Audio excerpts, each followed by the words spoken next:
Seja bem-vindo ao terceiro dia da nossa série sobre medo e confiança. Bom dia a todos, vamos orar e aí mergulhamos no nosso tema de hoje, gente com medo. Senhor nosso Deus e Pai, aqui chegamos diante do Senhor, pedindo a Deus a Tua direção, conforme lidamos, falamos sobre temas referentes à nossa caminhada e relacionamento com o Senhor, sobre medo. Ao olhar para trás, ó Deus, e ver tantos exemplos, ver homens, mulheres de carne e osso como nós, que tiveram suas dúvidas, algumas tratadas de maneira adequada, outras, ó Deus, que foram a semente de medo, mostrando, ó Deus, fragilidade, vulnerabilidade e até mesmo, ó Deus, pecaminosidade. Seja como for, nós temos respostas para cada uma delas em Cristo Jesus. E eu peço a Deus de que as descrições que hoje vamos ver nos ajude a ampliar nossa visão e entendimento sobre o problema do medo e sua solução em Cristo Jesus. E é no nome de Jesus que nós oramos. Amém. Gente com medo. No primeiro dia da nossa série, nós descrevemos alguns dos espectros marcantes da experiência de medo. Nós falamos sobre dúvidas, as perguntas desconfortáveis que surgem sobre diversos assuntos que, quando não tratadas de maneira bíblica ou de maneira apropriada, são a semente da experiência do medo. Medo, aquela emoção desconfortável que raramente nós temos problemas de identificar que temos, mas nem sempre sabemos por que temos. Então fizemos perguntas sobre o que você teme perder, perguntas sobre o que você experimenta no medo, buscando uma compreensão mais ampla sobre a experiência do medo. Falamos também sobre pânico, esse tornado da experiência do medo. O tornado da experiência do medo que se forma rápida, de grande intensidade, alto poder destrutivo e da mesma velocidade que veio, vai. Vimos algumas coisas que podem lhe ajudar, fizemos algumas recomendações, lemos juntos partes do Salmo 55 e 56. No segundo dia, nós falamos sobre as implicações do medo. Implicações do medo no que se refere ao que o medo fala. Você já parou para escutar o seu medo? Você já parou para escutar o seu medo e o que você tem ouvido em termos de oportunidades, justamente de aprender mais do Senhor? No Salmo 62, nós lemos algumas questões referentes à força do Senhor, ao seu amor, e vimos que o poder, a força, o amor, a graça de Deus se une num único evento histórico, a cruz de Jesus. A cruz de Jesus, a solução última para a nossa experiência de medo, medo controlador. Falamos também sobre o Salmo 27 e vimos que o amor de Deus está perto e nada pode nos separar dele. Eu espero que até aqui você já tenha sido encorajado a pensar numa direção correta, a tentar entender a experiência do medo dentro dessa cosmovisão, moldura bíblica e assim crescer em graça. Hoje nós vamos falar rapidamente sobre 5 exemplos, 5 personagens bíblicos que experimentaram medo e tentar buscar aprender alguma coisa sobre sua experiência. Você vai ver que o medo, embora seja algo comum, ele é carregado de embrulhos singulares. Embora o medo seja uma experiência comum a todos nós e igual a todos nós, ela tem um pacote singular. Singular mediante histórias diferentes, contextos familiares, cultura, lutas pessoais e ganha um entorno diferente. Mas na essência, nosso medo todo se arremete ao fato de que nós somos frágeis, finitos, vulneráveis. Ser humano é ter medo, pecadores, e para tudo nós encontramos solução em Cristo Jesus. O ser humano padrão, no qual nós aguardamos a redenção completa de nossa alma, de nosso ser, e então caminhamos com esperança.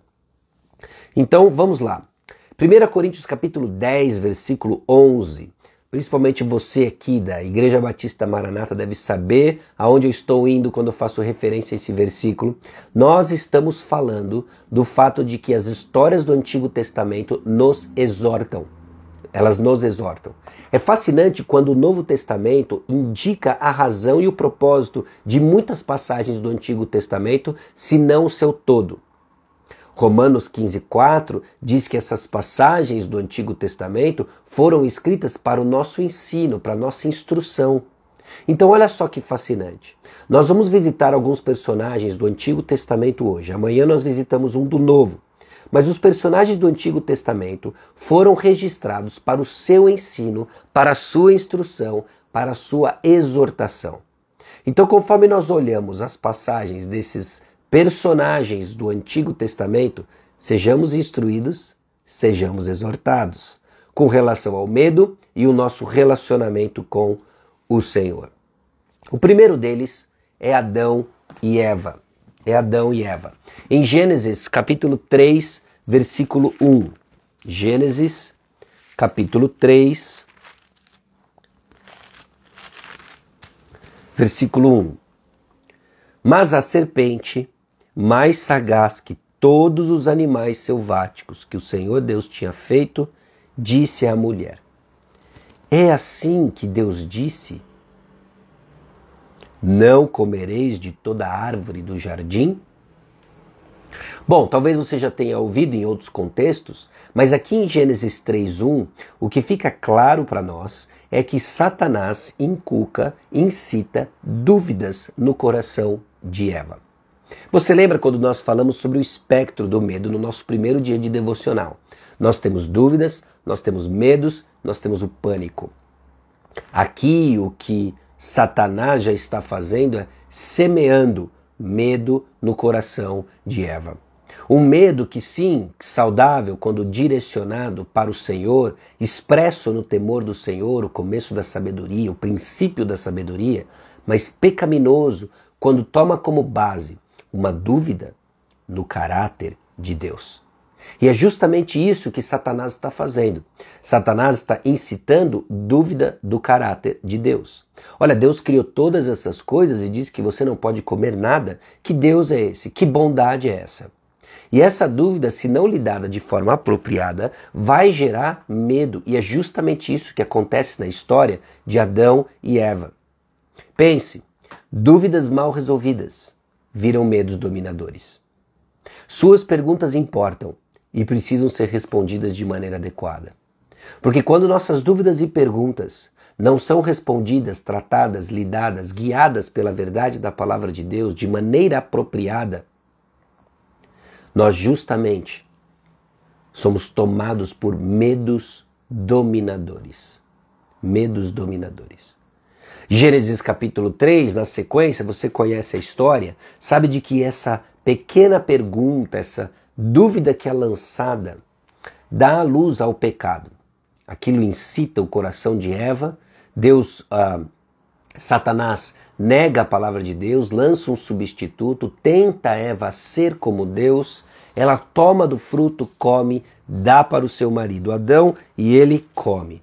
No versículo 7, abriram-se então os olhos de ambos e percebendo que estavam nus, coseram folhas de figueira e fizeram cintas para si. Deus sai então na viração do dia, caminhando no jardim, pergunta onde está Adão e olha que fascinante a resposta no versículo 10. Ouvi a tua voz no jardim e porque estava nu, tive medo e me escondi. Bem provável que seja um medo misturado inclusive com juízo vindouro na presença do Senhor. Mas não tem como deixarmos de notar como o início disso, no capítulo 3, versículo 1, com dúvida, culmina em medo. Nossas experiências, elas são multidimensionais, não é? Ao mesmo tempo em que você pode estar experimentando medo, você é tentado a uma experiência de pânico e está lidando com dúvidas referentes a outros assuntos que você julga que não são relacionados. A gente não é tão compartimentalizado assim. Então, meu encorajamento para você, ao olharmos Gênesis capítulo 3, versículo 1 em diante, é lidar com as suas dúvidas de forma apropriada. Suas perguntas importam, e as respostas às suas perguntas importam ainda mais, porque precisam estar fundamentadas na verdade da palavra de Deus. É isso que vai criar para você uma forma de pensar, enxergar o mundo de maneira adequada. E quando estamos sendo renovados em nossa mente, olha aqui Romanos capítulo 12, renovados em nossa mente, estamos respondendo à vida de forma adequada. E aí, entre aspas aqui, nossa saúde emocional, ela segue crescendo com base na firme verdade da palavra de Deus, porque estamos lidando de forma correta com nossas dúvidas, estamos respondendo de forma ousada, corajosa e baseada no caráter de Deus e na confiança da sua justiça, e não mais com medo e sim com ousadia. Se é esse medo, o medo de juízo, pensar certo sobre tudo isso libertaria Adão e Eva dessa experiência aterrorizante do medo do juízo divino. Por quê? Eles teriam lidado com as suas dúvidas de forma correta, estariam na certeza de que existe redenção, existe substituição no sacrifício de Jesus. E lógico, isso é provido depois, fica claro. Neste momento da revelação progressiva, nós apenas estamos destacando o relacionamento dessas dúvidas com a experiência do medo. E mostrando para você, Adão e Eva tiveram medo. E medo ao ponto de quererem fugir da presença de Deus. Ao ponto de tentarem fazer o impossível. Porque de acordo com o Salmo 139, não tem para onde você vá que você fuja da presença do Senhor. Olha que verdade confortante para aqueles que estão em Cristo Jesus. O segundo personagem é Abraão. Abraão, o pai da fé. Abraão, este homem que para nós modela, testemunha uma fé madura e uma confiança irrestrita nas promessas de Deus. Mas essa fé não foi dada instantaneamente a Abraão. Ela foi forjada ao longo de inúmeras circunstâncias e circunstâncias difíceis, onde Abraão interagia com dúvidas, perguntas, onde ele interagia com medo, onde por vezes ele vacilava, onde ele comprometia obediência e passos de sabedoria, enquanto ele aprendia a viver para o Senhor. Mas o que nós vemos em Abraão é alguém que, ao longo do tempo, aprendeu a lidar com suas dúvidas, acatando a revelação de Deus.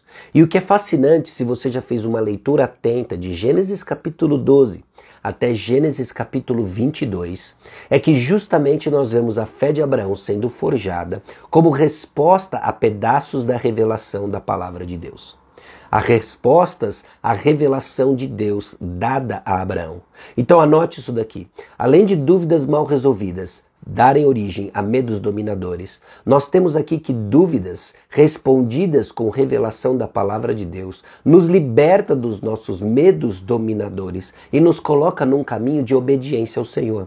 Então, ao invés de ficar preocupado em se ver livre do sentimento aterrorizante de medo, foque em pequenos passos de verdade de acordo com a revelação que lhe foi dada. Nós vemos, por exemplo, em Gênesis capítulo 12, versículos 11 a 13, e repetido no capítulo 20, versículo 2, de que Abraão duvidou da proteção de Deus. Ao duvidar da proteção de Deus, a não lidar com suas perguntas referentes à sua segurança pessoal de maneira adequada e com base nas promessas de Deus, ele deu vazão ao medo e tomou uma decisão insensata. Nessas duas passagens em particular, nós vemos Abraão comprometendo sua esposa diante de Faraó e Abimeleque, respectivamente. Que perigo! Que perigo! Deus comprometido com suas promessas, Deus comprometido com sua glória, intervém de forma sobrenatural nas duas ocasiões, garantindo a proteção não só de Abraão, mas da linhagem da promessa. Deus cumpre suas promessas. E o seu interesse em cumprir suas promessas tem a ver com o compromisso que ele tem com sua glória. Deus é fiel. Deus é fiel. Abraão precisava aprender isso. Abraão precisava aprender de que em meio às suas dúvidas, inclusive o texto é detalhista em mostrar para nós que em momentos distintos ele cai na mesma situação, há uma recorrência, nós vemos o Senhor cuidando. Gênesis 15, 2 e 3. Nós vemos que Abraão duvidou que Deus daria a ele uma descendência. E ele até sai com uma sugestão de que usasse o seu servo, Eliezer. Bom, Deus dá mais um pedaço de informação e diz então para Abraão que não é através do seu servo, mas uma semente dele, de Abraão. É isso que ele precisava saber. Pequenos pedaços da revelação divina justamente vai dar para Abraão uma compreensão de como ele vai lidar de maneira adequada com suas dúvidas e perguntas. Em Gênesis 15:8, depois de crer na promessa de Adão, na promessa de Deus, em dar a ele uma terra como herança, Abraão duvidou e exige um sinal. E um sinal é dado. Note a misericórdia de Deus ao lidar com as nossas dúvidas e perguntas. Porque pode ser que você esteja aqui ouvindo com o coração aflito ou numa época bem turbulenta da sua vida. Deixa eu dizer para você, Deus é misericordioso e positivamente condescendente conosco. Ele vem até onde nós estamos, nada pode nos separar do seu amor, nós vimos isso no segundo dia da nossa devocional, e Ele está trabalhando para forjar em você maturidade e a semelhança de Cristo Jesus. Em Gênesis 17, nós vemos que Abraão, ele acata o plano de Sara. Acata o plano de Sara em ter um filho com a escrava Agar, porque ele duvidou das promessas do Senhor.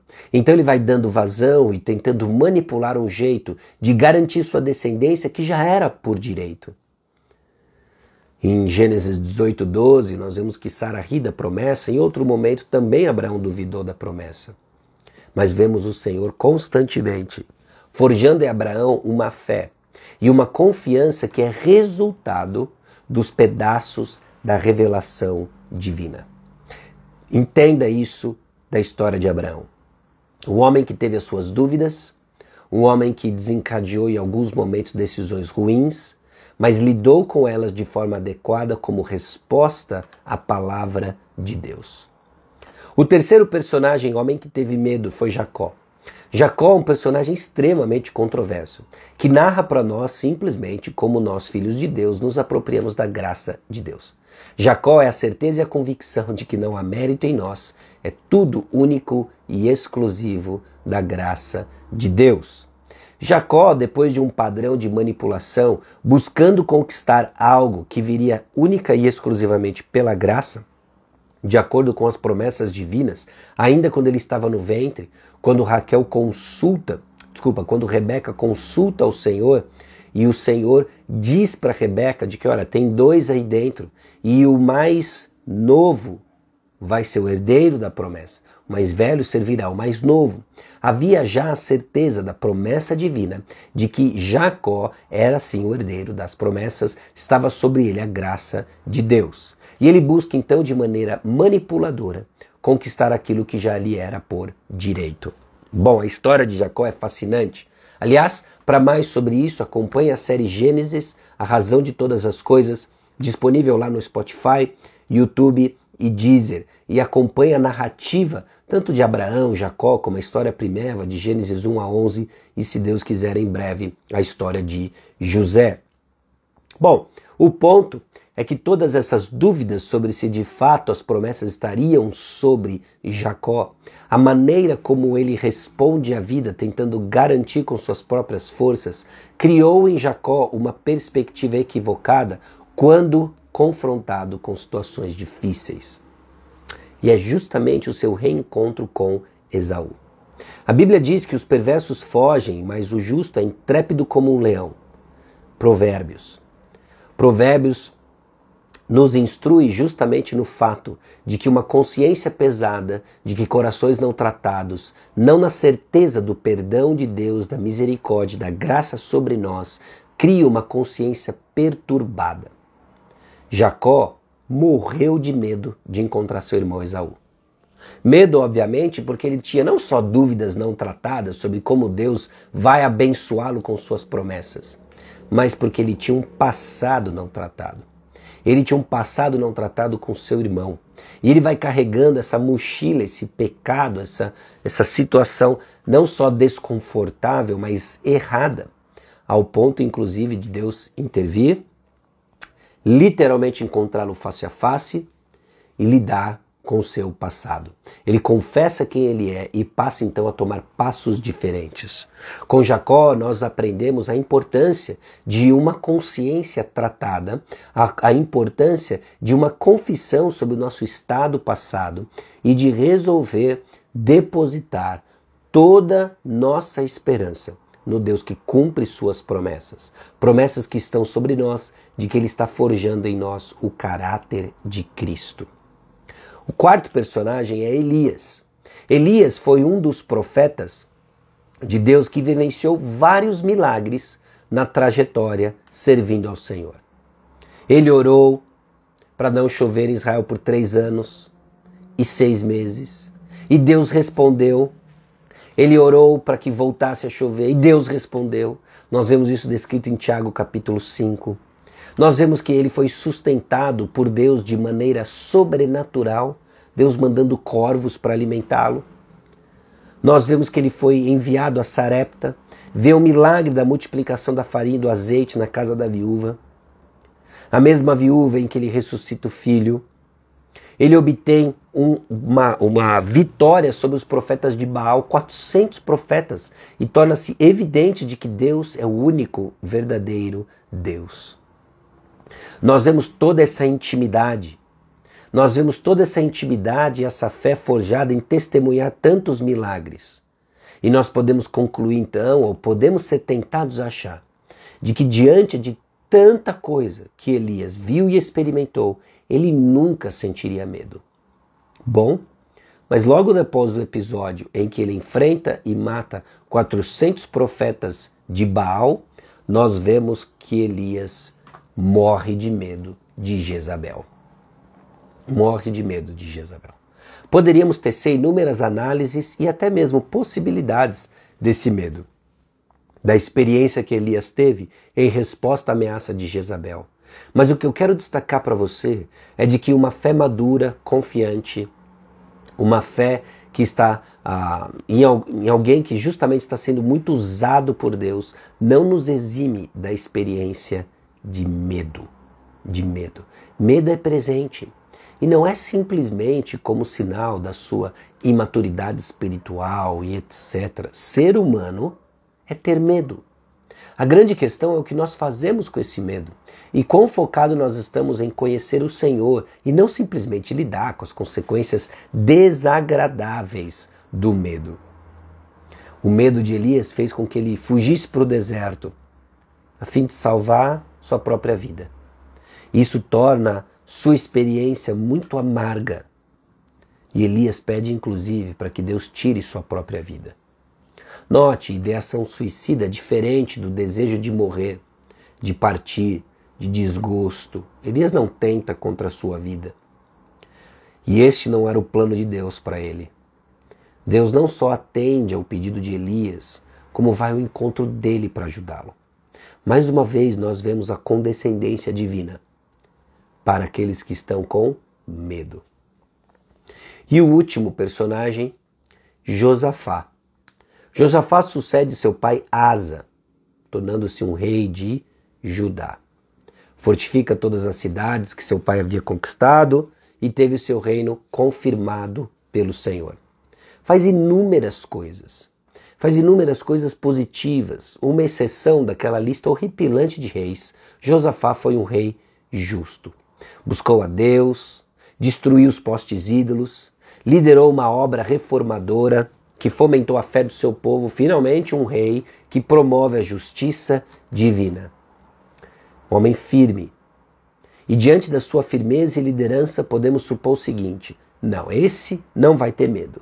Esse vai ser corajoso e ousado até o final dos seus dias. Mas não foi o que aconteceu. Não foi o que aconteceu. No segundo livro de Crônicas, capítulo 20, versículos 1 a 3, nós vemos que os filhos de Moabe, os filhos de Amon e com eles outros amonitas vieram para guerrear contra Josafá. E Josafá teve medo.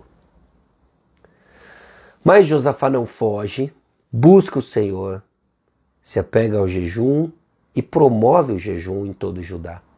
Confessa ao Senhor sua total dependência.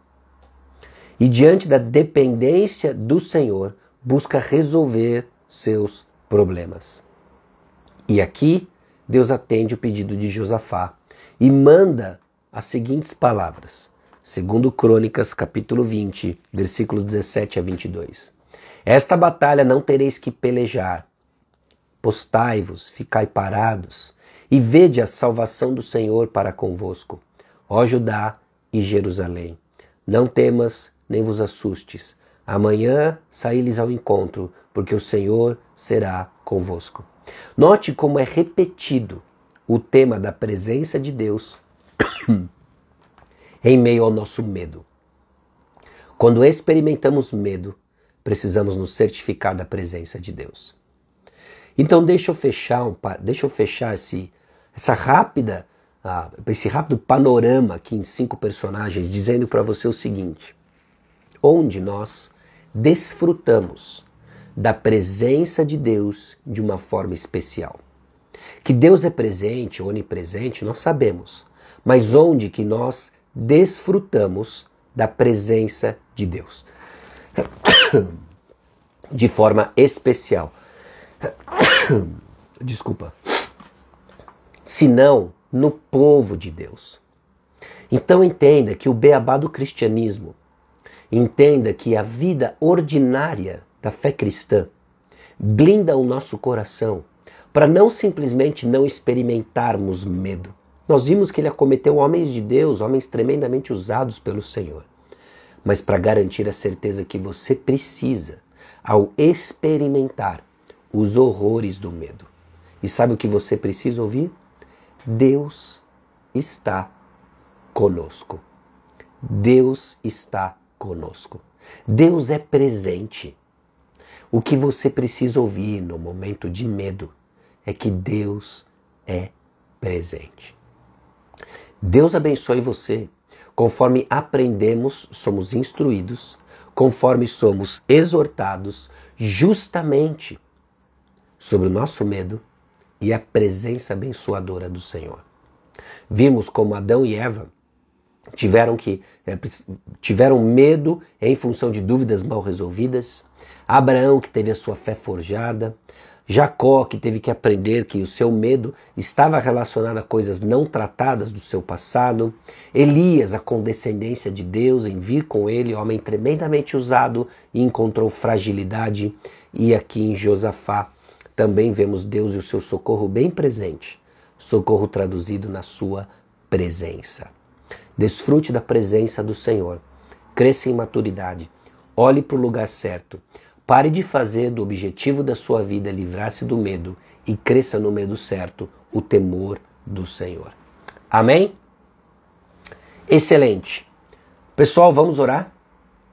E assim nós nos despedimos da devocional de hoje. Se Deus quiser, amanhã 6h30 estamos de volta para falar sobre mais um personagem que experimentou medo e como a palavra de Deus nos ajuda a entender o que está por trás do medo pecaminoso, dominador. Tá bom? Vamos orar. Senhor, obrigado a Deus pelas histórias do passado que nos exortam e instruem. Pedimos a Deus que o Senhor nos guie na compreensão da Tua palavra, para perceber como as nossas perguntas mal resolvidas são sementes que jogamos para colher medos dominadores. Ajuda-nos, ó Deus, a desfrutar do fato de que o Senhor é presente e que em meio à Sua presença podemos desfrutar liberdade e esperança quando estamos com medos dominadores. E é no nome de Jesus que nós oramos. Amém. Deus abençoe o seu dia. Até amanhã, se Deus quiser.